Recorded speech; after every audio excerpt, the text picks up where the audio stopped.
You are listening to the Final Say Radio Show, a Rappaport Media production, with your host Brett Rappaport and co-host John Rappaport.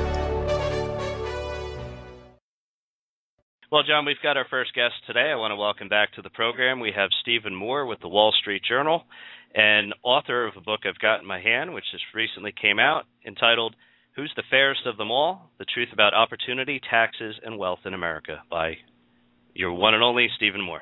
Stephen, welcome back to the program. Good afternoon.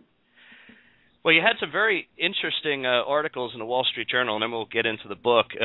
The one that I found very interesting, and I think you were spot on, was about the young voters and the GOP.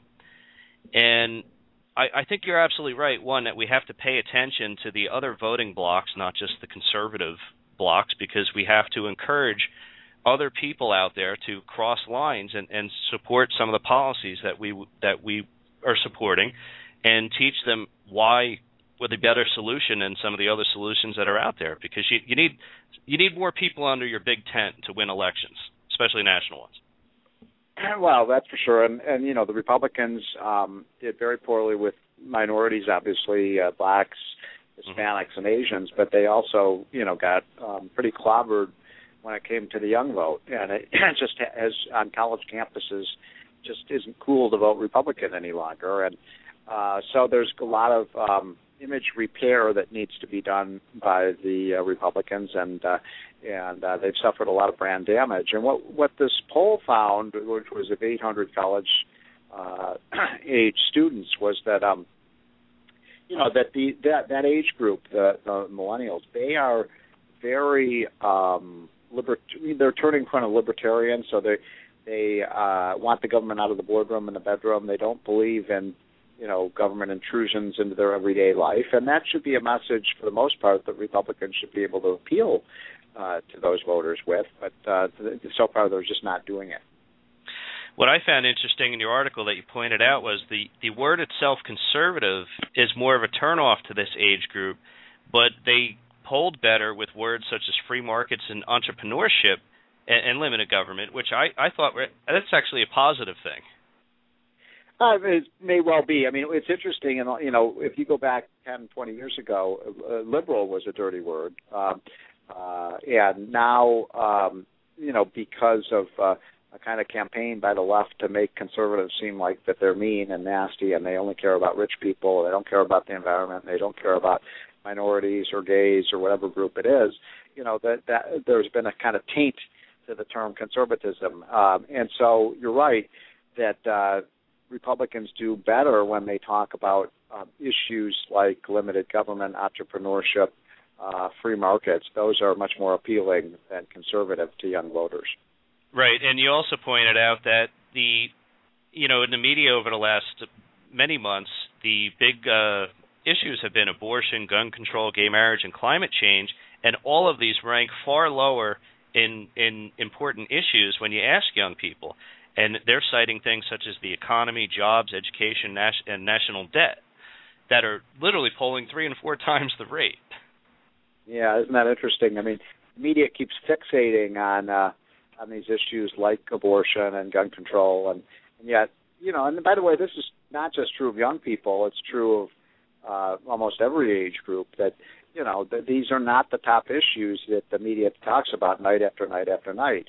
Climate change barely even shows up as an issue and barely even the top 10 for virtually all age groups, and yet the media obsesses over it. So if Republicans can get back to being the party of growth and the party of opportunity and the party of jobs, then I think they can make a big comeback. Yeah, what's funny, Stephen, is I just looked at my utility bills, and the temperature over the last few months is literally anywhere between 8 and 11 degrees colder per month than it was last year. So I really think that they should just take climate change and get rid of it altogether, because they're going to lose that one. Well, that is climate change, right? I mean, if it gets warmer, it's climate change. If it's colder, it's climate change. If there's a hurricane, it's climate change. If there's a wind, if there's a blizzard, it's climate change. Nothing can disprove it. Absolutely, you're right.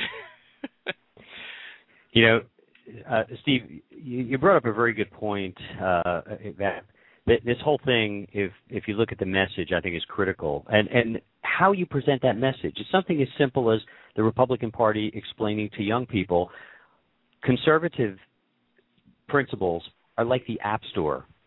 We believe that it should be easy for young people to come out of college and not have all these large government barriers in front of them. They should be able to start businesses. They should be able to enjoy the fruit. How would you like it if it took you, if you had to raise $1 million before you could build some small app on the App Store, and then you ended up giving 75 or 80% of that away, and then when you died, whatever you had saved, half of that is going to be taken by the government again, right? You have to explain it in terms they actually understand. And then you might start winning their hearts and minds back. And the other thing is explain to them that you spend all those years trying to get out from under your parents and show your independence. Do you really want Uncle Sam to be your new dad? Who's your parents love you. So I think that's right. And, the other issue that I think should be more prevalent among young people, it's somewhat prevalent, but should be much more so, is the national debt, because, of course, that is the generation that is going to have to – the joke is on them, right? They're the ones that are going to have to pay off the $5, $6, $7, $8 trillion debt that we've accumulated over the last 4 or 5 years, and that will accumulate over the next 3 or 4. So that would be an issue. I was surprised it didn't even resonate more with young people. But the one that really resonates is when I get out of college, or when I turn 19 or 20 years old and become economically independent, will I have a job? I mean, there's no question that swamps everything, and that's the unemployment rate for people between the ages of 18 and 25 is very high. It's close to 20%. Look, if Romney wanted to win the election, if a week before the election he ran ad campaigns that looked something like this, my name's Tom. I'm 27 years old. I live in my parents' basement. I haven't had a date in 9 months. But things like that. All of a sudden, you speak to their heart and you go, "Oh, maybe the president's not really. Maybe our lifestyle isn't quite." That's not just that's just not every 22-year-old's nightmare. It's every parent's nightmare too. Yeah. That's true. Exactly. Or the grandparents. Steve, I want to turn your attention to Paul Krugman had an article in that just yesterday actually, and as often is the case, print more because we don't have enough. Keep printing until we run out of ink. But his commentary, if you read the article, was he was speaking again about how there is no inflation problem, and actually we're suffering from the opposite. We're suffering from a liquidity problem. So I wanted your comment if you read the article, but the first question that I have is for Paul. I wonder if he's gone to the supermarket lately and seen that you could spend $4 in an average supermarket for a box of crackers that's 9 ounces that only a few years ago was 16 ounces, or at least 14.7. Well, I have to confess that I've had the inflation story wrong over the last few years, and I'm one of these people who thought that we'd see much higher inflation from all this money creation. And, the truth is, if you look at the new report that came out last week, inflation is somewhat tame. Now, you're right. There's some kind of products like food and gasoline is still pretty high. But for the most part, most other areas, the businesses don't have a lot of pricing power. They can't raise their prices, and so I think that my kind of view on this is that what's happening right now is, you've got low interest rates because there's so little demand for credit. Everybody's kind of frozen in place. You're not seeing the kind of breakout from this kind of economic malaise that we've been in now for the last 5 years. We've got a recovery, but it's been really tepid. And we had a jobs report today that came out, which was good, not great. It was good. It was an improvement, but certainly well below. We're still 4 million jobs below where we should be if we had had a normal recovery. Yeah, but don't we have to read those job reports and put them on the shelf and wait about 6 or 8 weeks until they revise them down? Yeah, you're right. And although in this case they actually had, one of the reasons this was a positive report is they were big upward revisions in the jobs numbers. But look, the private sector is doing everything it can, in my opinion, to try to grow and to try to expand. And the only thing that's really inhibiting that right now is government. If you could just, and I do think, the hope is that very soon, if not already, Barack Obama will be a lame duck. And that that the business can feel like the kind of really damaging stuff that happened in the first term, things like Obamacare and tax increases and all of these other things, that they might be, that we might not see those in the years ahead.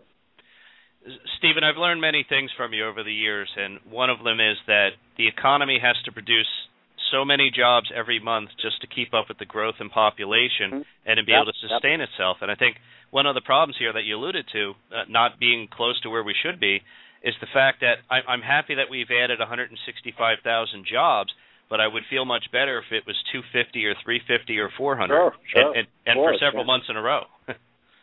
Well, you're exactly right. That's what we should be at. 300,000. We're only, for the last 3 years, we've been at half the pace that, you'd normally see during a recovery. And so that's why we still have 7.5 million, 7.5% unemployment officially. By the way, the real unemployment rate, when you include people who can't find a part-time job, a full-time job, and people who can't, who just dropped out, stopped looking, the real unemployment rate came in at 14%.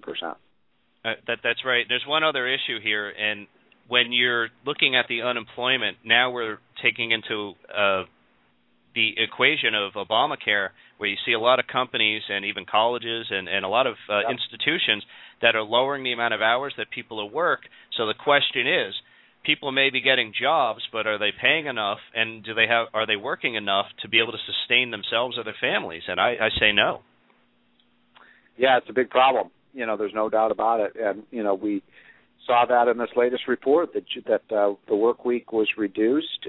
There were more and more people who were hired just part-time. We consider them, fully employed, but of course they're not. You can't feed your family on a 26, 28-hour-a-week job. So I couldn't agree more. This is one of the real dysfunctions and sicknesses of this economy right now.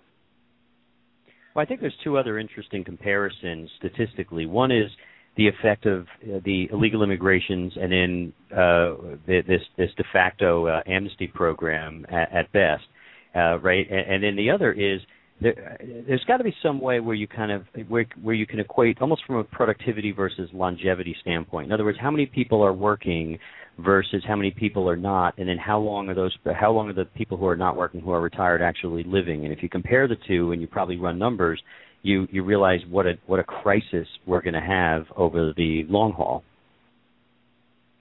Well, I think that's right. One of the things we don't focus on much is the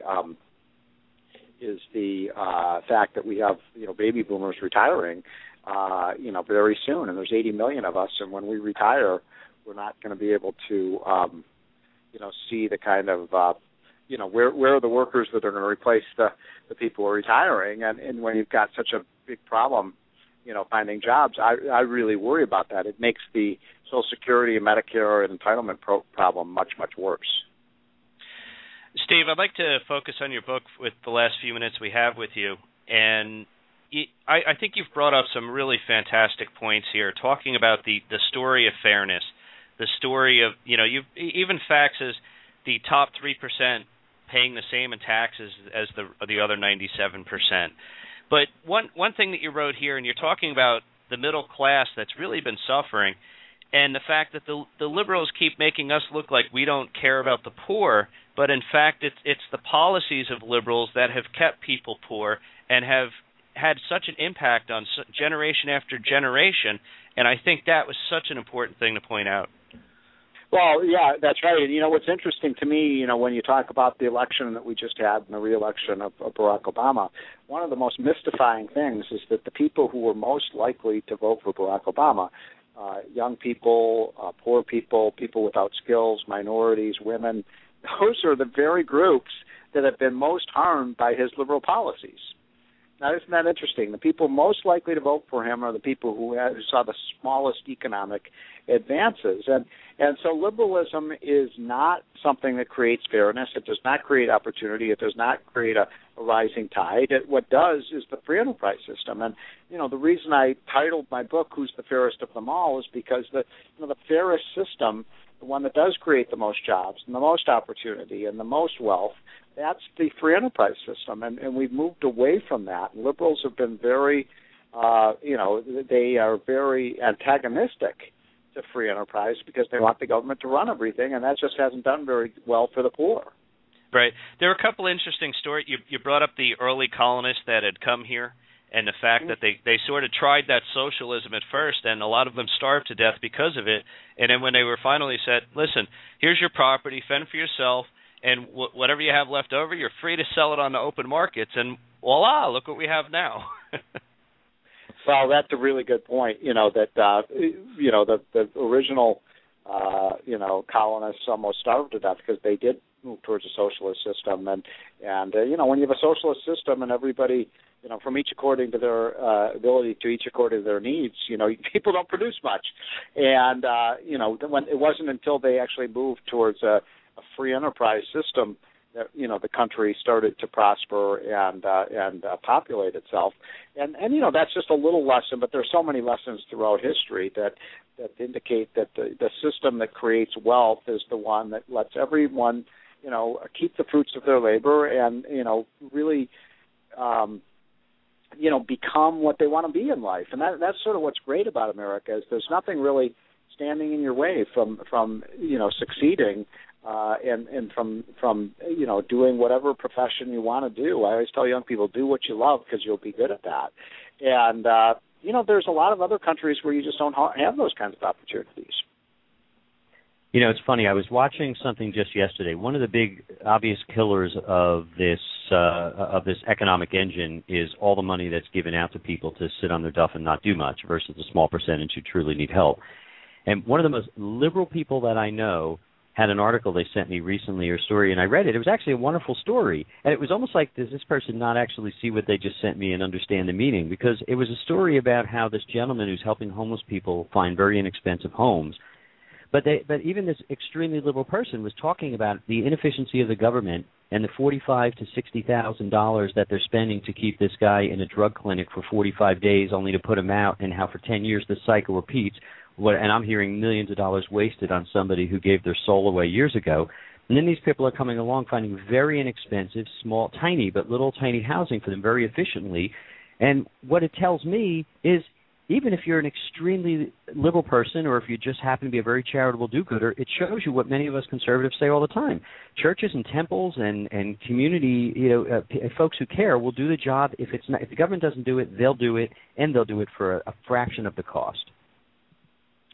That's certainly true. And, when you talk about what are the things that really inhibit opportunity in this country, I think the single biggest factor is this, very, very dismal education system and the government schools, especially in inner cities, that we condemn our kids to go to. And, that it's amazing anyone can come out of the jungle of inner cities with the abysmal schools that they have to go to where nothing is taught and people can't even read the diploma when they get it. And so, if we want opportunity, and we do, we believe in this country of not equality of outcome, but we want everyone to have an equal opportunity to succeed and realize their full potential. And the truth is, millions and millions of kids are not getting that opportunity because of the horrible public schools.